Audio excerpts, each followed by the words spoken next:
কিছু গুরুত্বপূর্ণ খবর আছে আজকে আপনাদের জন্য।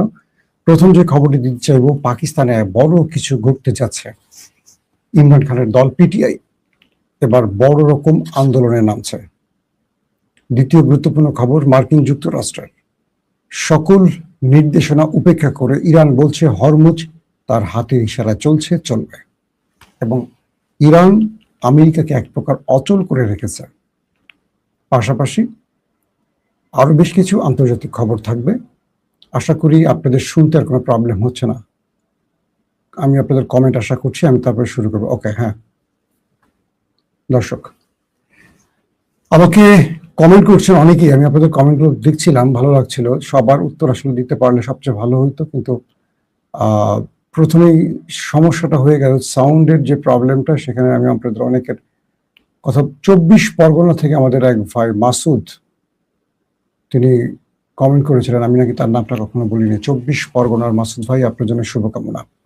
আর আরেকটা কমেন্ট না করলেই নয়, আমাদের একজন নিয়মিত দর্শক, চট্টগ্রাম হালিশহর মাইজপাড়া চুনা ফ্যাক্টরি ফাবিয়া তাবাসসুম, তিনি দোয়া চেয়েছেন তার নতুন জীবনের জন্য। বিয়ের পিড়িতে বসছেন, সেই জন্য সবার কাছে দোয়া চেয়েছেন, সবাই দোয়া করবেন। আল্লাহ তাদেরকে সুন্দর জীবনে মঙ্গলময় এবং কল্যাণকর একটা জীবন দান করেন, আজীবন তারা সুখে থাকেন এবং সকল বিপদকে আল্লাহ মুছে দিয়ে তার রহমতের চাদরে ঢেকে রাখেন। দর্শক আসেন মূল খবরে চলে আসছে। পাকিস্তানে ইমরান খানকে অবৈধভাবে 3 বছর কারাগারে রাখা হয়েছে এবং সবচেয়ে ইন্টারেস্টিং ব্যাপার, ইমরান খানের বিরুদ্ধে একটি মামলা ছিল না এবং ইমরান খানের বিরুদ্ধে এখন পর্যন্ত আদালত একটি অপরাধের প্রমাণ পায়নি। কিন্তু ইস্টাবলিশমেন্ট সরকার, মানে সেনা শাসিত সরকার, ইমরান খানের উপরে প্রায় 2 সেঞ্চুরি, আমরা যদি বলি 200-র মতো ডাবল সেঞ্চুরি মামলা করেছে। এই মামলাগুলো আদালতে আছে কিন্তু প্রক্রিয়ায় নেই, মানে কার্যতালিকায় নেই।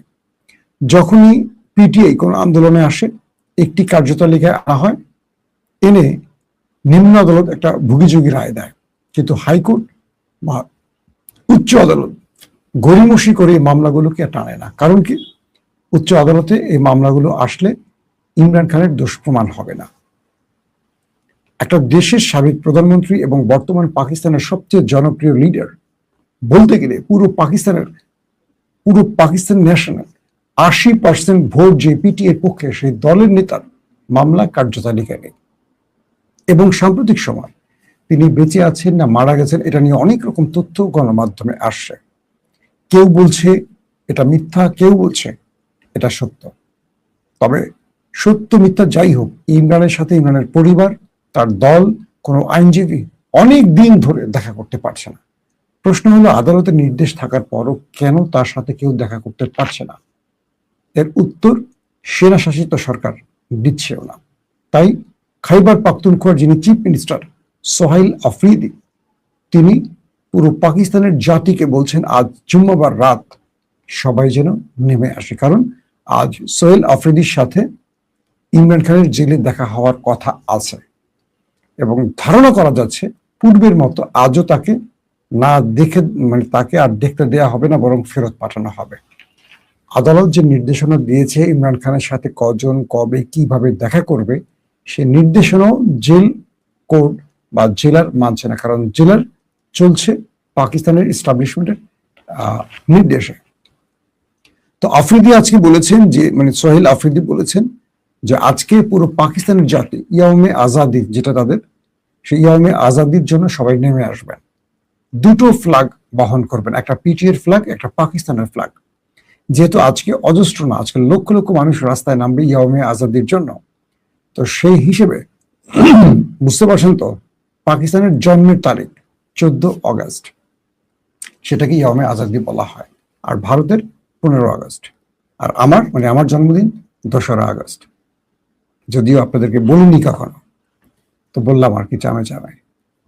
এখন বিষয়টা হলো যে এই 14 তারিখে কেন্দ্র করে আজ রাতে পুরো পাকিস্তানের জাতি রাস্তায় নামবে এবং পাকিস্তানের স্বাধীনতা বা জন্মের যে ডেট, সেই ডেটে সবাই পাকিস্তানের জন্য মানে তারা একটা উদযাপন করবে এবং এটিকে কোনোভাবে পাকিস্তানের এস্টাবলিশমেন্ট আটকে রাখতে পারবে না। ধারণা করা হচ্ছে পিটিআই এই সুযোগটি কাজে লাগাবে এবং পুরো পাকিস্তানে ইমরান খানের মুক্তির দাবিতে তারা আজকে সড়কে নামবে।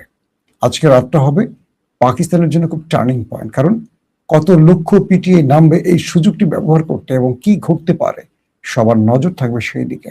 পাশাপাশি যদি আজকে সোহেল আফ্রিদির সাথে খাইবার পাখতুনখোয়ার চিফ মিনিস্টার তাকে ইমরান খানের সাথে দেখা করতে না দেয়া হয়, 27 তারিখের এই মাসের 27 তারিখে 20 থেকে 25 লক্ষ জনগণকে নিয়ে তিনি লং মার্চ শুরু করতে যাচ্ছেন, সেই ঘোষণা আসছে। অর্থাৎ পাকিস্তানের রাজনীতিতে পিটি নতুন ভাবে আবার রাজপথে নামার ঘোষণা দিয়েছে এবং বলা হচ্ছে যে পাকিস্তানের জাতি ইমরান খানের মুক্তির অপেক্ষায় থাকলেও আমাদের দেশের মতো আর কি, যে এই জাতি সেনাবাহিনীর বিরুদ্ধে দাঁড়াতে পারছে না। বাংলাদেশের শেখ হাসিনার বিরুদ্ধে দাঁড়ানো হয়েছে, 1400 বা 2000 মানুষ জীবন দিয়েছে, কিন্তু পাকিস্তানিরা প্রাণ দিচ্ছে অকাতরে। সত্য কথা, পিটিএর অনেক লোক মারা গেছে এই মুক্তি আন্দোলনের জন্য, কিন্তু নেতারা পালিয়ে যায়। যেমন বাংলাদেশের বিএনপি নেতারা সবসময় পালিয়ে যায়।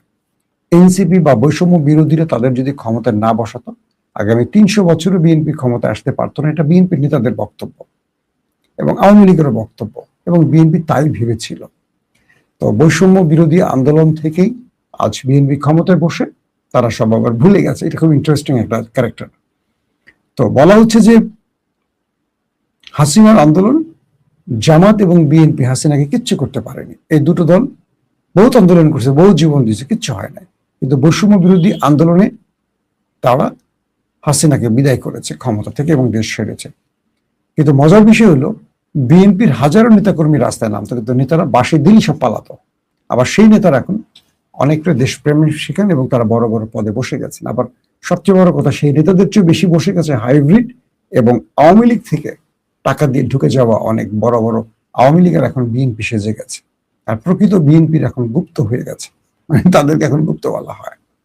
তো পাকিস্তানের ভেতরে ইমরান খানের দল যতবার নেমেছে ততবার তাদের উপর ক্র্যাকডাউন শুরু হয়েছে। অজস্র মানুষ সেনাবাহিনীর হাতে বা রেঞ্জার্স, এফসি বা পুলিশের হাতে প্রাণ দিয়েছে।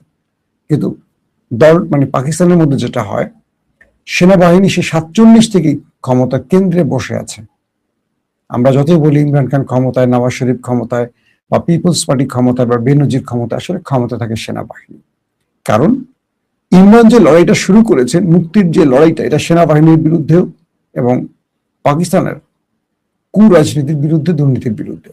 কিন্তু ইমরান খানের বিরুদ্ধে যখন সেনাবাহিনী দাঁড়িয়ে গেল, সুবিধাটা নিল পিপলস পার্টি আর মুসলিম লীগ নুন। তারা যদি এখন ইমরানের সাথে সারিতে এসে দাঁড়িয়ে বলে যে আমরা সবাই মিলে ইস্টাবলিশমেন্টের এই ক্ষমতার বলয়টা ভেঙে দিতে চাই, তাহলে সম্ভব। যেমন বাংলাদেশ, ভালো করে দেখবেন, একটা অদৃশ্য শক্তি বাংলাদেশের সবকিছু কন্ট্রোল করে, যেটাকে আমরা ইস্টাবলিশমেন্ট বলি। তাদের ইচ্ছাই কেউ দেশে আসতে পারে, তাদের ইচ্ছায় কেউ প্রধানমন্ত্রী হতে পারে, তাদের ইচ্ছায় কেউ সরকারে বসে, তাদের ইচ্ছায় খুন, গুম, ক্রস বা সব চলে। তো পাকিস্তানের অবস্থাটা ঠিক সেরকম। তো ইমরান খানের জন্য আজ রাত বড় কিছু ঘটবে পাকিস্তানে, এবং যদি আজকে ইমরান খানের সেই চিফ মিনিস্টার খাইবার পাখতুনখোয়ার সোহেল আফ্রিদি দেখা করতে না পারেন, 27 তারিখ পুরো পাকিস্তান লং মার্চে একটা বড় রকম আন্দোলনে যাচ্ছে। আসেন 2 নম্বর খবর আপনাদের জন্য। এবার 2 নম্বর খবরটি হলো আমাদের প্রেসিডেন্ট মিস্টার রাজব তাইয়িপ এরদোয়ানের। তিনি বলছেন আমরা তুরস্ককে সন্ত্রাস সমস্যা থেকে চিরতরে মুক্ত করব। কে বলছেন? রাজব তাইয়িপ এরদোয়ান। জাতীয় সংহতি ও সামাজিক সমন্বয় শক্তিশালীকরণ বিল পাশের কথা উল্লেখ করে রাষ্ট্রপতি রিসেপ তাইয়িপ এরদোয়ান আজ বলেছেন, সন্ত্রাসমুক্ত তুরস্ক প্রক্রিয়ার অংশ হিসেবে তুরস্কের সংসদ এই সপ্তাহে একটি গুরুত্বপূর্ণ পদক্ষেপ নিয়েছে।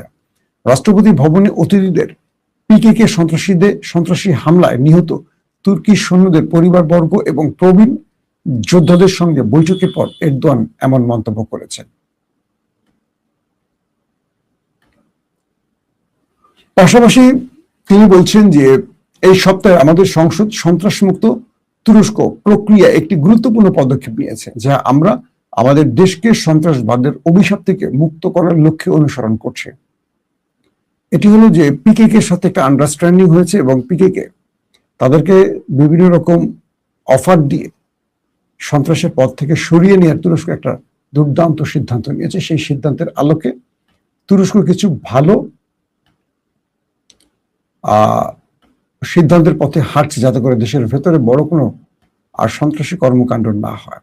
ইরান বলছে যে আমাদের অনুমতি ছাড়া হরমুজ দিয়ে জাহাজ চলাচল কোনোভাবেই সম্ভব নয়, এবং ইরান সরাসরি বলছে যে মার্কিন যে দাবি তারা হরমুজ কন্ট্রোলে রেখেছে এটা পুরোপুরি মিথ্যা। এখন পর্যন্ত পুরো কন্ট্রোলে রেখেছে ইরান।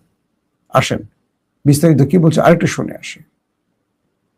ইরানের সামরিক বাহিনী হরমুজ প্রণালী দিয়ে জাহাজ চলাচলের মার্কিন দাবি প্রত্যাখ্যান করে বলেছে তাদের অনুমতি ছাড়া কোনো জাহাজ চলাচল করতে পারবে না।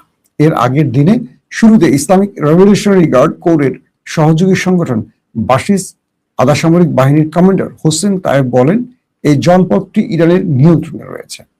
ইরানের পররাষ্ট্রমন্ত্রী আব্বাস আরাকচি বলছেন গোয়েন্দা ব্যর্থতার কারণে ইরান যুদ্ধ নিয়ে যুক্তরাষ্ট্র ভুল হিসাব করছিল এবং হরমুজ প্রণালী নিয়ে আরো বড় ভুল হিসাব করার ঝুঁকিতে রয়েছে তারা। মানে তারা বোঝাতে চাইছে যে হরমুজ প্রণালী নিয়ে যুক্তরাষ্ট্র যে পরিকল্পনা করেছিল মূলত সেটা আসলে ভুল পরিকল্পনা ছিল, তারা এখানে এসে ব্যর্থ হয়েছে।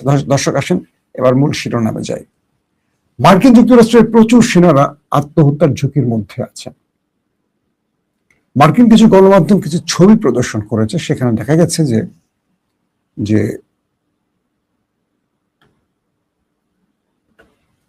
প্রচুর সেনা, আপনারা তো দুদিন আগের খবর পেয়েছেন যে অনেক সেনা নিজেরা নিজেদের মধ্যে গোলাগুলি করে প্রাণ হারিয়েছে। তো এবার বলা হচ্ছে যে অনেক সেনা সুইসাইড করতে গেছে। কারণ কি? তারা প্রায় 1 বছরের মতো সমুদ্রে আটকা আছে, পরিবার থেকে বিচ্ছিন্ন, ঠিক মতো যোগাযোগ করতে পারছে না। তাদের খাবারের যে ছবি গণমাধ্যমে দেখিয়েছে আমেরিকার, সেই খাবারের মান দেখে বোঝা যাচ্ছে যে তাদের লাইফে কি ভয়াবহ দুর্গতি বা দুর্ভোগ চলছে। এবং এই যুদ্ধের নাম করে আমেরিকা তার সেনাদেরকে সাগরে আটকে রেখে তাদের উপর যে নির্যাতনটা হচ্ছে এটাকে বা সহ্য করতে না পারে প্রচুর সেনা সুইসাইডের পথ বেছে নিয়েছে। অনেকে ট্রমাটাইজ, অনেকে মানসিকভাবে ভারসাম্যহীন হয়ে পড়েছে। অর্থাৎ ইরানকে নতুন করে মিসাইল মেরে তাদের শত্রুদের মারতে হচ্ছে না, অটোমেটিক খোদাই গজবে তারা শেষ হয়ে যাচ্ছে। কল্পনা করা যায়? এটা কি আপনি হালকা ভাবে নেবেন? নিজেরা নিজেদেরকে মেরে ফেলছে, নিজেরা ট্রমাটাইজ হয়ে যাচ্ছে, নিজেরা মানসিক প্রতিবন্ধী হয়ে যাচ্ছে। যাদেরকে আনা হয়েছে যুদ্ধের জন্য তারা নিজেরাই এখন অসুস্থ হয়ে কি বলবো মৃত্যুর পথে চলে যাচ্ছে। এদের পরিবারগুলো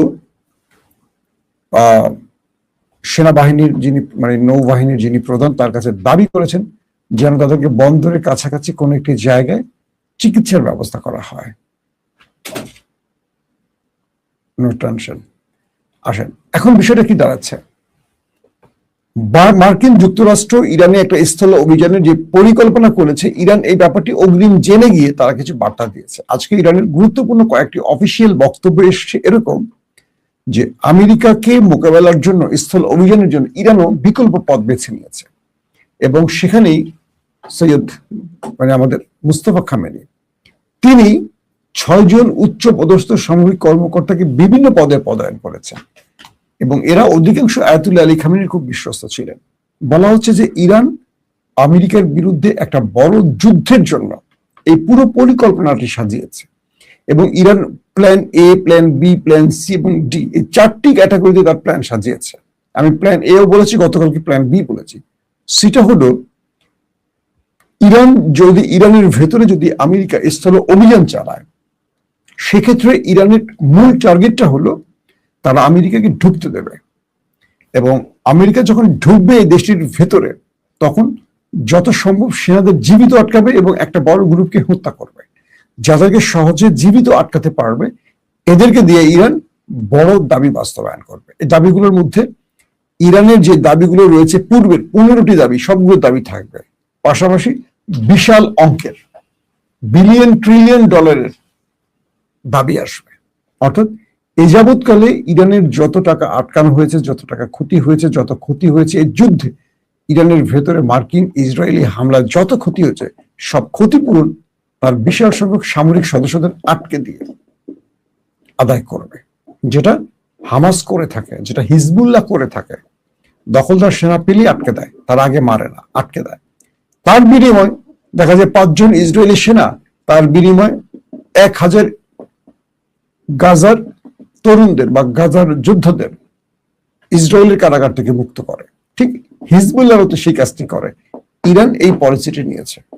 আর 4 নম্বর তাদের যে নেক্সট পরিকল্পনা সেটি হলো, আমেরিকা যদি ইরানে কোনো ম্যাসিভ নিউক্লিয়ার টাইপের অ্যাটাকে আসে, ইরান আমেরিকার উপর সেম প্রতিশোধ নেবে এবং সেই প্রতিশোধটি স্বয়ং আমেরিকার ভেতরে করবে আইসিবিএম ব্যবহার করে, ইন্টারকন্টিনেন্টাল ব্যালিস্টিক মিসাইল ব্যবহারের মাধ্যমে। অর্থাৎ 4টি পলিসি ইরান আমেরিকাকে জানিয়ে দিয়েছে বলতে তাদের গণমাধ্যমে আলোচনার মাধ্যমে প্রকাশ করে দিয়েছে। এখন ট্রাম্প যত বক্তব্য দিচ্ছেন, যত কথাই বলছেন, ট্রাম্প এইটুকু বুঝতে পারছেন যে ইরান তার টার্গেট থেকে এক চুলও সরবে না। এখন পর্যন্ত হরমুজ বন্ধ এবং এখন পর্যন্ত আমেরিকা যত দাবি করছে হরমুজ তাদের কন্ট্রোলে, কিন্তু আমেরিকার কন্ট্রোলে নেই, এটি আছে ইরানের কন্ট্রোলে। এবং প্রতিদিন ইরান তার সারপ্রাইজ দেখাচ্ছে, আমেরিকা যে জাহাজটাকে ঢুকাচ্ছে ইরান সেটাকে আটকে দিচ্ছে অথবা হিট করছে। তো এভাবেই আবার ইরান কি করছে, বিভিন্ন দেশের পতাকা দিয়ে তাদের জাহাজগুলোকে, তাদের যে তেলের জাহাজ সেগুলোকে বিভিন্ন দেশের পাঠাচ্ছে। ধরেন বাংলাদেশের পতাকা উড়িয়ে দিয়েছে, মালয়েশিয়ার পতাকা উড়িয়ে দিয়েছে। তো ইরান বিভিন্ন কৌশলে আবার আমেরিকার যে নেভাল ব্লকেট সেটাও ভাঙছে। তো এভাবে ইরান কৌশলগতভাবে ইরানকে আমেরিকাকে পরাস্ত করছে। এখন আমেরিকা ভয় পাচ্ছে স্থল যুদ্ধে এসে তার যে সেনাবাহিনীরা ইতিমধ্যে ট্রমাটাইজ হয়ে গেছে, বিক্ষিপ্ত হয়ে গেছে, তারা যুদ্ধে অনীহা প্রকাশ করছে। এই লড়াইটা স্থল অভিযান মানে একদিন 2 দিনের না, একটা লম্বা সময়ের যুদ্ধ শুরু হবে। পার্বত্য অঞ্চল বা চারদিকে পাহাড় বেষ্টিত ইরানে আমেরিকা ঢুকে গিয়ে সফলতা নিয়ে বেরিয়ে আসতে পারবে, এটার প্রশ্ন স্বয়ং পেন্টাগনের রয়েছে। পাশাপাশি ইরান বিভিন্ন গুরুত্বপূর্ণ পারমাণবিক প্রকল্পের আশেপাশে মাইন পুঁতে রেখেছে। যে পারমাণবিক চুরি করা বা ধ্বংস করার মার্কিন ইসরায়েলি পরিকল্পনা, এটা খুব সহজ হবে না তাদের জন্য, কারণ তারা নামার সঙ্গে সঙ্গে মাইনগুলো বিস্ফোরণ হওয়া শুরু করবে।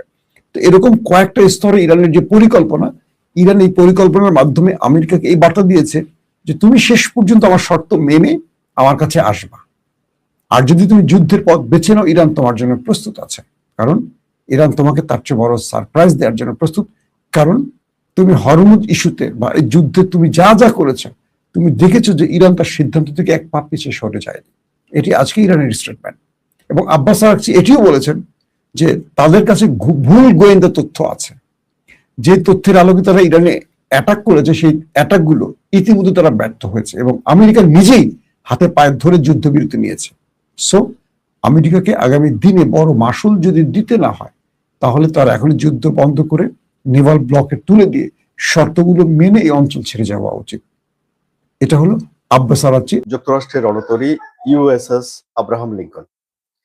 আব্রাহাম লিঙ্কনে কি ঘটেছে, এটি হলো আলোচনার মূল বিষয়।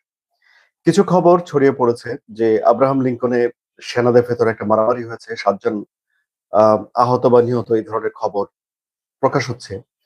কিন্তু আমি মূলধারার যে গণমাধ্যমগুলো আছে সেগুলো তন্ন তন্ন করে পই পই করে খুঁজলাম, সেখানে হতাহতের বিষয়টি বলা হয়নি। তাহলে আব্রাহাম লিঙ্কনে কি ঘটেছিল? যুক্তরাষ্ট্রের ইতিহাসে তাদের রণতরীর ভেতরে কখনো কি কোথাও কোনো মারামারি হয়েছিল কিনা?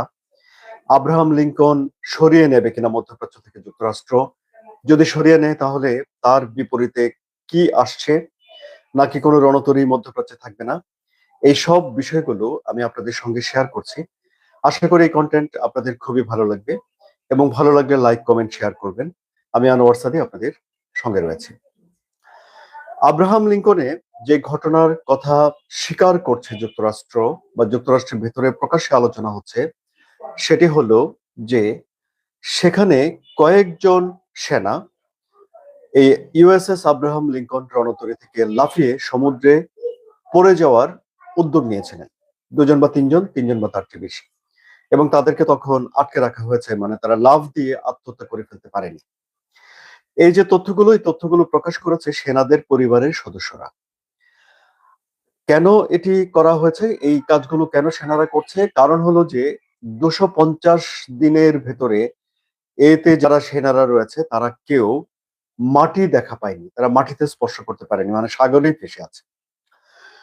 টানা 9 মাস ধরে তারা এই সাগরে জাহাজটি ভেসে আছে এবং ইরানের সঙ্গে যুদ্ধে লিপ্ত থাকার কারণে এই রণতরীর ফিরিয়ে নিয়ে যাচ্ছে না যুক্তরাষ্ট্র, এর মেয়াদ বাড়ছে। ফলে সমুদ্রের ভিতরে থেকে তাদের এক ধরনের মানসিক অবসাদ, ক্লান্তি, এই বিষয়গুলো তৈরি হয়েছে। এখন যদি সত্যি সত্যি রণতরীর ভেতরে যদি সেনারা নিজেদের ভেতরে মারামারি লাগে, তাহলে এই তথ্যটা যুক্তরাষ্ট্রেই তো প্রকাশ করতে হবে। যুক্তরাষ্ট্রকে এটি প্রকাশ করবে? মনে হয় না। তাহলে অন্যরা কে জানবে? চীন এবং রাশিয়া হয়তো স্যাটেলাইট ব্যবহার করে বা গোয়েন্দা তথ্য ব্যবহার করে জানতে পারে, কিন্তু জানলেও তারা কি এগুলো প্রকাশ করবে? এগুলো নিয়ে নানা রকমের প্রশ্ন রয়েছে। সো আমরা এর ভিতরে যে মারামারি লেগেছে বা ইত্যাদি ইত্যাদি সে আলোচনাতে যাচ্ছি না, বরং আমরা এই আলোচনাতেই থাকি যা যুক্তরাষ্ট্রের পত্রিকাগুলোতে পাওয়া গেল অথেন্টিক তথ্য, যে সেনারা অবসাদে ভুগছে। তাহলে যে সেনারা অবসাদে ভোগে সেই সেনারা কি লড়াই করবে? সে সেনাদেরকে জোর করে মোতায়েন করে রেখে কি লাভ হবে? যুক্তরাষ্ট্রের আইনসভাতে এই বিষয়গুলো নিয়ে ব্যাপক আলাপ আলোচনা হচ্ছে।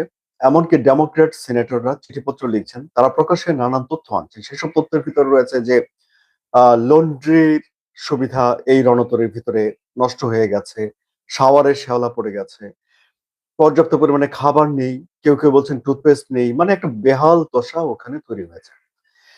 অনেকের পরিবার থেকে যেসব পার্সেল পাঠানো হয়েছে সেগুলো মাঝপথে গায়েব হয়ে গেছে। এরকম অব্যবস্থাপনাগুলোর বিষয়েও এই ইউএসএস আব্রাহাম লিঙ্কনের বিষয়ে উঠে এসেছে। সুতরাং এই ইউএসএস আব্রাহাম লিঙ্কনকে এখন এত সব আলাপ আলোচনার পরে যুক্তরাষ্ট্র ফিরিয়ে নিয়ে যাচ্ছে, এই সিদ্ধান্ত ফাইনাল। তার পরিবর্তে ইউএসএস জর্জ ওয়াশিংটন এখানে মোতায়েন করা হচ্ছে, সেটিও রণতরীবাহী।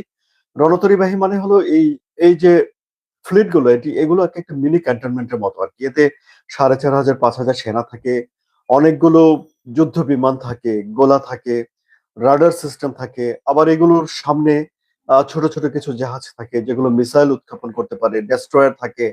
নানান ভাবে এগুলো একটা স্বয়ংসম্পূর্ণ ক্যান্টনমেন্ট আর কি। মানে ধরুন ইরানের পাশে এসে একটা ক্যান্টনমেন্ট স্থাপন করে রাখছে, এখান থেকে যুদ্ধটা পরিচালনা করতে পারে, বিমান উড়ে গিয়ে হামলা করে আবার ফিরে আসতে পারে। সো রেডার থাকলে রেডারে পুরো এলাকা একটা সার্ভে করে ফেলতে পারে, নজরদারি করে ফেলতে পারে। সুতরাং ইউএসএস এর রণতরীগুলো তাদের যুদ্ধের জন্য অত্যন্ত গুরুত্বপূর্ণ। এখন আব্রাহাম লিঙ্কন ফিরিয়ে নিয়ে গেল, এটি এই সাম্প্রতিক সময়ে যে ইতিহাস রচিত হচ্ছে সেখানে অত্যন্ত গুরুত্বপূর্ণ একটা ভূমিকা রেখেছে। ইউএসএস আব্রাহাম লিঙ্কন যখন আসে মধ্যপ্রাচ্যে তখনও যুদ্ধটা শুরু হয়নি, এবং ইউএসএস আব্রাহাম লিঙ্কন যখন মুভ করা হয় তখনই প্রথম সবাই ধারণা করেছিল যে যুক্তরাষ্ট্র এবার সত্যি সত্যি আক্রমণে যাচ্ছে, ইরানে যুদ্ধে যাচ্ছে। তখন ইরানের সর্বোচ্চ নেতা ছিলেন আয়াতুল্লাহ আলী খামেনি, তিনি পর্যন্ত বক্তৃতায় এই আব্রাহাম লিঙ্কনের প্রসঙ্গে কথা বলেছিলেন। তিনি বলেছিলেন যে রণতরী একটা অনেক ভয়ঙ্কর ক্ষেপণাস্ত্র বটে, কিন্তু এই রণতরী যে ডুবিয়ে দেবে সেগুলো হলো আরো ভয়ঙ্কর ক্ষেপণাস্ত্র, এরকম কথা বলেছিলেন। ইউএসএস আব্রাহাম লিঙ্কনকে রক্ষা করার জন্য যুক্তরাষ্ট্রকে প্রচুর খরচ করে প্রচুর পরিমাণে প্যাট্রিয়ট বা অন্যান্য আকাশ প্রতিরক্ষার মিসাইল ব্যবহার করতে হয়েছে। এমনকি মার্কিন প্রেসিডেন্ট ডোনাল্ড ট্রাম্প নিজেই স্বীকার করেছেন যে ১১১টি মিসাইল ইরান এই রণতরী ডুবিয়ে দেওয়ার জন্য ছড়েছিল, যেগুলো প্রতিহত করতে যুক্তরাষ্ট্রকে হিউজ নাম্বার অফ মিসাইল ছড়তে হয়েছে। এখন আসি অন্য কথায়, যে এই যে কথাটা রটিয়ে গেল যে আব্রাহাম লিঙ্কনের ভিতরে একটা মারামারি লেগে গেছে সেনাদের, এটি কি এমনি এমনি হাওয়ার উপরে এই আলোচনা চলে এলো, নাকি ইতিহাসে কোথাও রণতরীর ভিতরে এই মারামারির বিষয়টি আছে? আছে। সেটি ঘটেছিল ১৯৭২ সালে। ভিয়েতনাম যুদ্ধ তখন চলছে। কিটি হক নামে একটা বিমানবাহী রণতরী যুক্তরাষ্ট্র মোতায়েন করে রেখেছিল। সেটিও এর মতোই এরকম দীর্ঘদিন ডাঙ্গায় না গিয়ে পানিতে ভেসেছিল। সেনাদের ভিতরে ক্লান্তি ছিল, অনেক কিছু ছিল। সেখানে শ্বেতাঙ্গ কৃষ্ণাঙ্গ সেনারা ছিলেন, এবং খাবার সরবরাহ করার সময় কথা কাটাকাটি থেকে একটা বড় ধরনের মারামারির সূচনা হয়েছিল সেখানে, কৃষ্ণাঙ্গ ভার্সেস শ্বেতাঙ্গ। এটি যুক্তরাষ্ট্র এই ইতিহাস স্বীকার করে। যুক্তরাষ্ট্রের যেসব তথ্য ওপেন আছে সেখানে আপনারা এই তথ্যগুলো পাবেন যে এই মারামারিটি সেখানে হয়েছিল। ৪০ থেকে ৬০ জন আহত হয়েছিল, বেশ কয়েকজন গুরুতর আহত হয়েছিল, কেউ মারা যায়নি। এবং এই মারামারিটি ১.৫ দিন ধরে চলেছিল। বাইরে থেকে কেউ আক্রমণ করেনি, ভিয়েতনামের তারা কোনো কিছু করেনি। যুক্তরাষ্ট্রের সেনারা নিজেরা নিজেরা লেগে গেছিল এবং ১.৫ দিন ধরে তারা ফাইট করেছে। এমনকি ডকে ফাইট করেছে, রোমে ফাইট করেছে, এবং এই যে রানওয়ে থেকে যে বিমান উড়ে যে রানওয়েতে এসে তারা মারামারি করেছে। হাতুড়ি, চেইন, রড যে যা পেয়েছে তা নিয়ে মারামারি করেছে একজন অন্যজনের সঙ্গে। এরকম একটা ঘটনা ১৯৭২ সালে ঘটেছিল। সেটা কিটি হক রণতরী ছিল। এবং এখন হয়তো এবারের যে ইউএসএস আব্রাহাম লিঙ্কনের যখন লোক এই যে মানে সেনাদের ক্লান্তি, অবসাদ, এই সব কিছু ঘিরে তারা এখন আত্মহত্যার উদ্যোগ নিচ্ছে। এই যে এই বিষয়গুলো, এই ঘটনাগুলো আসলে যুক্তরাষ্ট্রের মানে বিশ্বের সেরা সেনাবাহিনীর জন্য এগুলো কোনো ইতিবাচক বার্তা দেয় না। মার্কিন প্রেসিডেন্ট ডোনাল্ড ট্রাম্প যেমন বুক চিতিয়ে বলেন যে যুক্তরাষ্ট্রের সেনাবাহিনী বিশ্বের সবচেয়ে বড় সেনাবাহিনী, কিন্তু এই ম্যানেজমেন্ট, এই বিষয়গুলো আহ ঠিক একটা সেরা চৌকস বিশ্ব সেরা সেনাবাহিনীর ম্যানেজমেন্টের সঙ্গে ঠিক খাপ খায় না। ফলে অনেক আগেই যুক্তরাষ্ট্র এই আব্রাহাম লিঙ্কন ফিরিয়ে নিয়ে যেতে পারতো। তার পরিবর্তে এখন তো জর্জ ওয়াশিংটন আসছে, সেটাও পারতো। কিন্তু মাঝখানে একটা ঘটনা হয়ে গেল যেটা ইতিহাসের মধ্যে লেখা থাকবে, যে ইরানের সঙ্গে যখন যুক্তরাষ্ট্রের যুদ্ধ করছিল তখন আব্রাহাম লিঙ্কন নিয়োগ করা হয়েছিল। তখন আব্রাহাম লিঙ্কনের ভেতরে যারা নাবিক ছিলেন তারা আত্মহত্যার উদ্যোগ নিচ্ছিলেন, পরিবারের ভেতরে অসন্তোষ ছড়িয়ে পড়েছিল। এবং এই যে তাদের যে কংগ্রেসে বা অর্থাৎ পার্লামেন্টে নিয়ে যেসব কথাবার্তা, চিঠিপত্র দেওয়া হয়েছে, সেগুলো লেখা থাকবে ইতিহাসে। সুতরাং এটি গৌরবজনক পুরো অধ্যায় রচিত হলো। এখন যে জর্জ ওয়াশিংটন আসছে, সেটি মোতায়েন করার মাধ্যমে যুক্তরাষ্ট্র কি আবারও নতুন করে যুদ্ধের দামামা বাজাচ্ছে কিনা সেটা ভিন্ন বিশ্লেষণ। ওরকম একটা বিশ্লেষণ নিয়ে আমি পরে আবারও আপনাদের মুখোমুখি হতে পারি। সো এই আলোচনা যারা শেষ পর্যন্ত দেখবেন, যদি আলোচনা ভালো লাগে তাহলে সাবস্ক্রাইব করে চ্যানেলের সঙ্গে থাকবেন, মানে চ্যানেলটিকে বড় করার জন্য হেল্প করবেন আশা করি। ভালো থাকবেন, ধন্যবাদ।